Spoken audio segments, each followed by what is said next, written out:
শীত মানেই বাঙালির পিঠাপুলি খাওয়ার মৌসুম, সেই সাথে গ্রামীণ বিভিন্ন খেলাধুলার আয়োজন।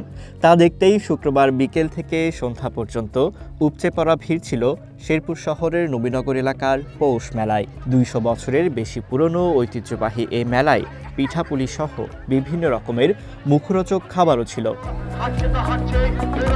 পাশাপাশি মেলায় আকর্ষণ ছিল ঘোড়দৌড়, সাইকেল খেলা, ঢেকি খেলা ও চেয়ার খেলা। সেই সাথে ছিল কুস্তি, বালিশ খেলা সহ ১৫ রকমের খেলার আয়োজন। দর্শকের উপস্থিতি আর উৎসাহ ছিল চোখে পড়ার মতো।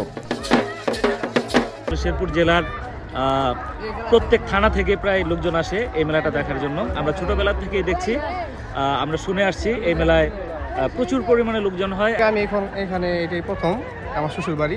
আমি এখানে বউ নিয়ে ঘুরতে আসছি, সবাইকে নিয়ে অনেক ভালো লাগতেছে আর কি। এখানে অনেক ছোট বড় নারী পুরুষ সবাই মিলে এই মেলাটা উপভোগ করে।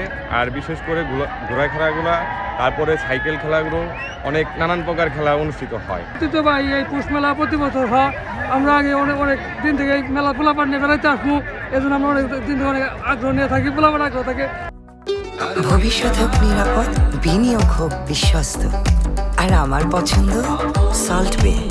ওয়েলকাম টু সল্ট বে। মেলায় খেলনা, মাটির তৈরি বিভিন্ন আসবাবপত্র, মেয়েদের প্রসাধনী ও চুড়িমালার দোকান সাজিয়ে বসে দোকানিরা। বেচাকেনা ভালো হওয়ায় খুশি তারা। ভালো ব্যবসা হবে, ভালো বিক্রি হইতেছে ইনশাআল্লাহ, দামও ভালো, বিক্রিও ভালো। আমরা এই ব্যবসা করি, আল্লাহর খুব ভালো ব্যবসা হয়। এখানে অনেক ছেলে মেয়ে সবাই আসে, ঘোড়া দৌড়, বিভিন্ন খেলাধুলার আয়োজন হয়। এখানে সবাই অনেক আনন্দ ভোগ করে।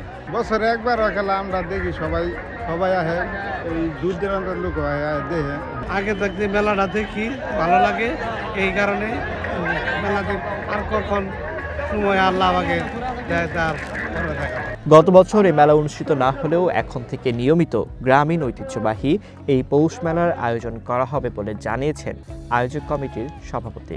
প্রত্যেক বছরে এই আয়োজনটা হয়ে আসছিল, যেহেতু আমাদের গত বছরের এই মেলাটা হয় নাই, কারণ তার আগে ছিল ফ্যাসিস্ট শেখ হাসিনার আমলে এরকম জাঁকজমকপূর্ণ হয় নাই।